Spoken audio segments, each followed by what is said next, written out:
Assalamualaikum warahmatullahi wabarakatuh. Saya Kurniawan Sahril dengan NIM 28921500030, Prodi Manajemen Reguler Plus, mata kuliah Manajemen Sumber Daya Manusia, dosen pengampu Bapak Dr. Sugeng Praetno MM.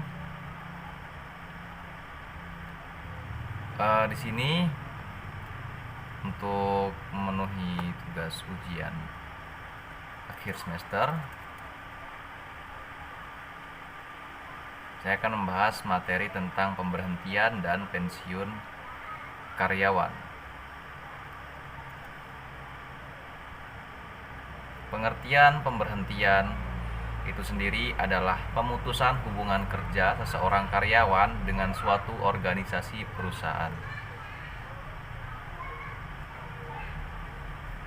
Alasan-alasan PHK berdasarkan Undang-Undang Nomor 12 Tahun 1964 seizin P4D, P4P dan memperhatikan status karyawan yang bersangkutan.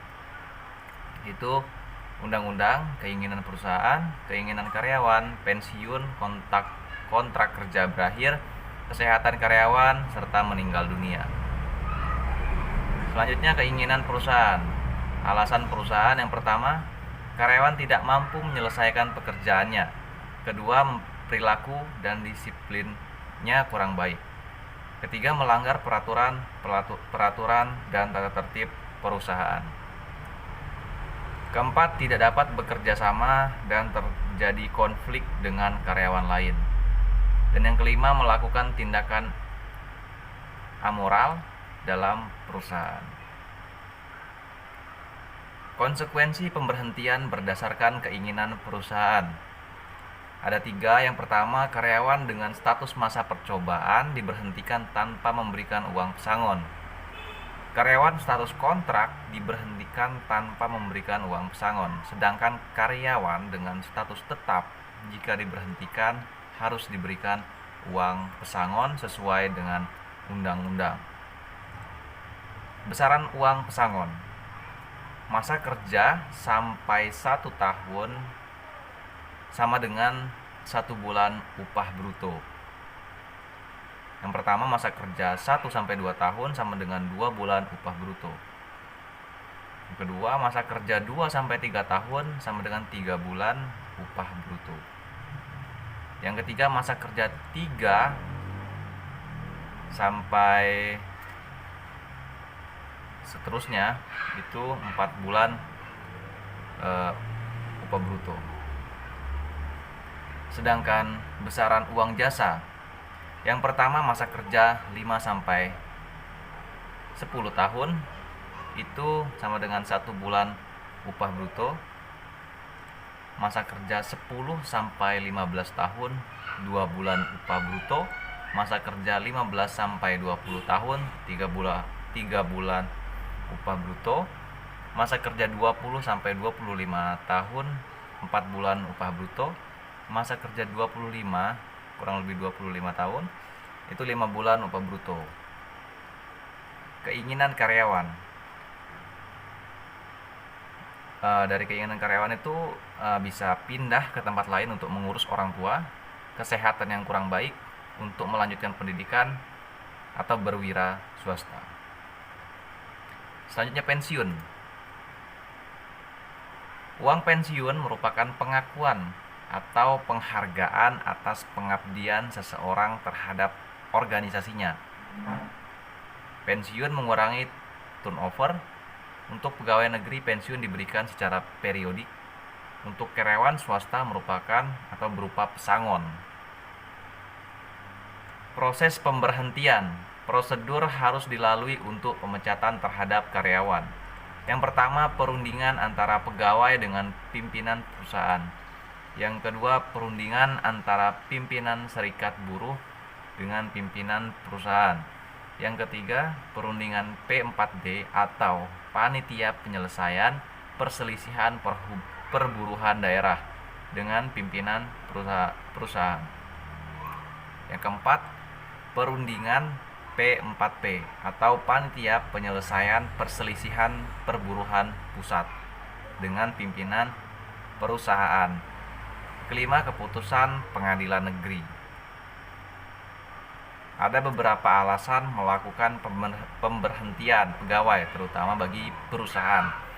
Yang pertama, mengurangi biaya tenaga kerja, menggantikan kinerja yang buruk, meningkatkan motivasi, kesempatan untuk perbedaan yang lebih besar.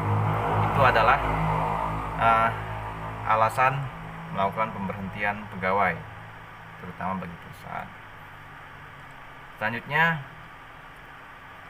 Undang-Undang Nomor 13 2003 tentang Ketenagakerjaan. Sejak terbitnya keputusan Mahkamah Konstitusi Republik Indonesia perkara nomor 012 PUU 1/2003 tanggal 28 Oktober 2004 atas hak uji material Undang-Undang Nomor 13 tahun 2003 tentang ketenagakerjaan terhadap Undang-Undang Dasar Republik Indonesia tahun 1945, maka PHK oleh pengusaha kepada pekerja atau buruh yang melakukan kesalahan berat hanya dapat dilakukan setelah adanya putusan hakim pidana yang telah mempunyai kekuatan hukum tetap. Pasal 151 Undang-Undang Nomor 13 Tahun 2003 bahwa PHK oleh pengusaha harus memperoleh penetapan terlebih dahulu dari Lembaga Penyelesaian Perselisihan. Hubungan industri PHK harus dilakukan dengan dasar alasan yang kuat sebagaimana diatur pada pasal 158 Undang-Undang Nomor 13 Tahun 2003. Pengusaha dilarang melakukan PHK terhadap pekerja atau buruh pasal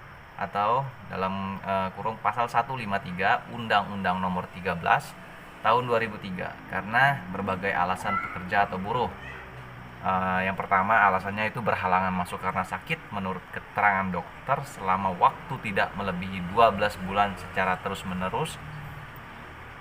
Selanjutnya, memenuhi kewajiban terhadap negara sesuai dengan ketentuan peraturan perundang-undangan.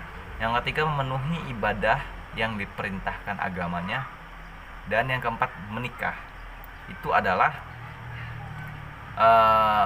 alasan pekerja dan buruh. Selanjutnya juga ada alasan lain, itu yang kelima, hamil, melahirkan, gugur kandungan atau menyusui bayinya.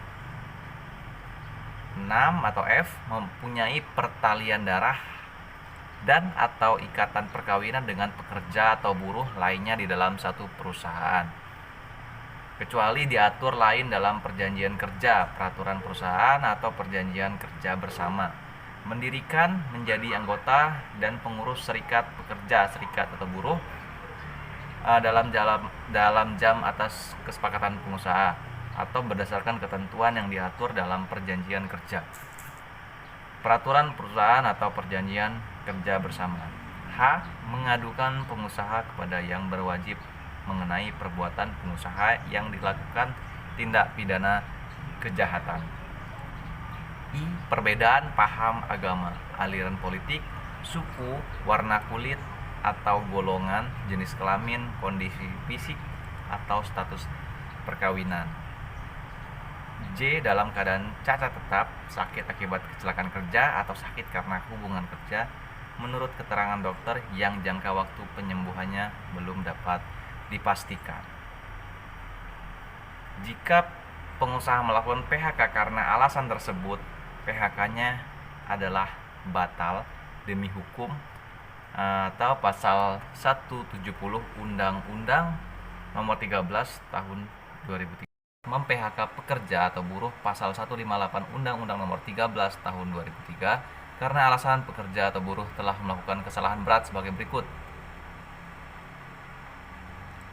melakukan penipuan, pencurian atau menggelapkan barang atau uang milik perusahaan, memberikan keterangan palsu atau yang dipalsukan sehingga merugikan perusahaan, mabuk, meminum minuman keras yang memabukkan, mengedarkan narkotika, psikotropika atau zat adiktif lainnya di lingkungan kerja, melakukan perbuatan asusila atau perjudian di lingkungan kerja,